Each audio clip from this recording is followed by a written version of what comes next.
Mesdames, Messieurs, bonjour. Aujourd'hui, 20 novembre, nous allons parler de la troisième raison pour laquelle les âmes du purgatoire méritent d'être soulagées.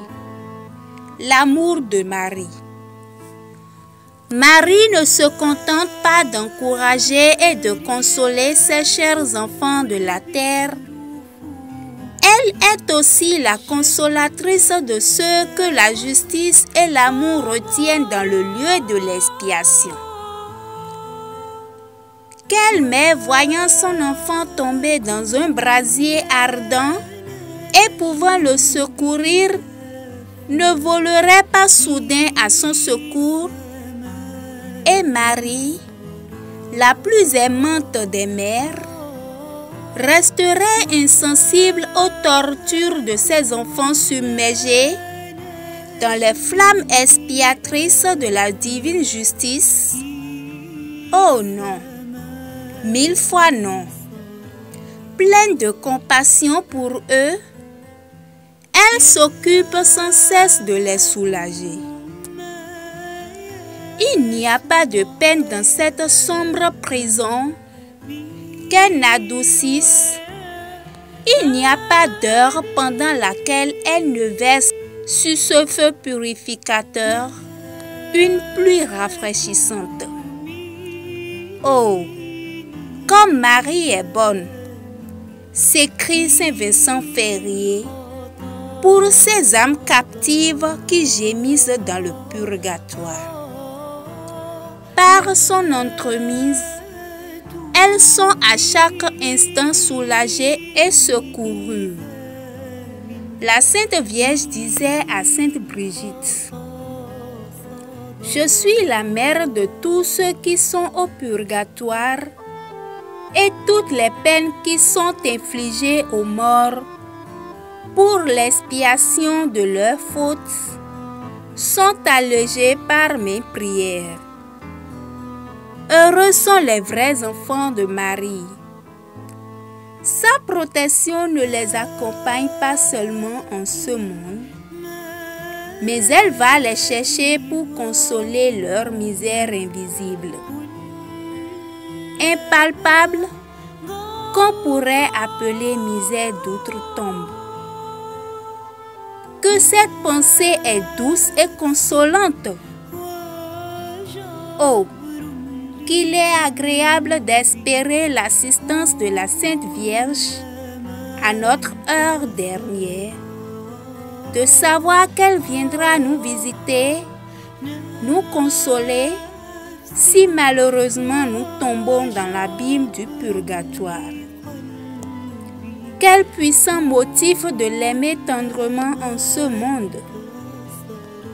La très Sainte Vierge ne se borne pas à visiter, à soulager les âmes captives, elle les délivre par son intercession.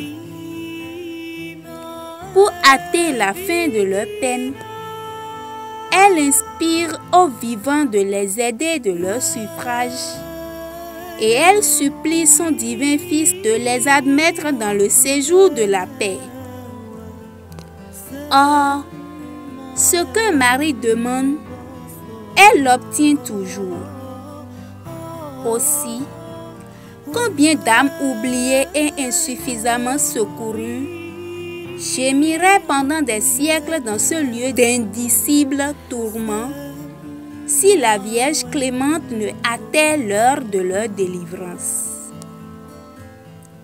Combien s'envolent dans le ciel sur les ailes de son amour, surtout lorsque l'Église célèbre cette touchante solennité. Gerson assurait que le jour où elle monta au paradis, une multitude d'âmes qui étaient en purgatoire fut délivrée par son intercession. Saint Louis de Montfort, lui, affirmait qu'à ce moment-là, la joie dans le ciel augmenta de moitié.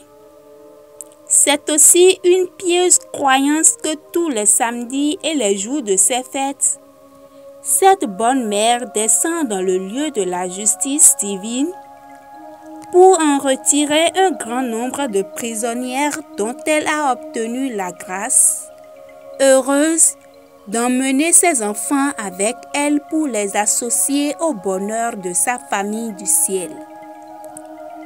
Priez tous les jours Marie en faveur de vos chers défunts. Demandez-lui leur soulagement. À cette fin, offrez-lui de temps à autre quelques mortifications, une communion, une visite à la chapelle où elle est spécialement honorée.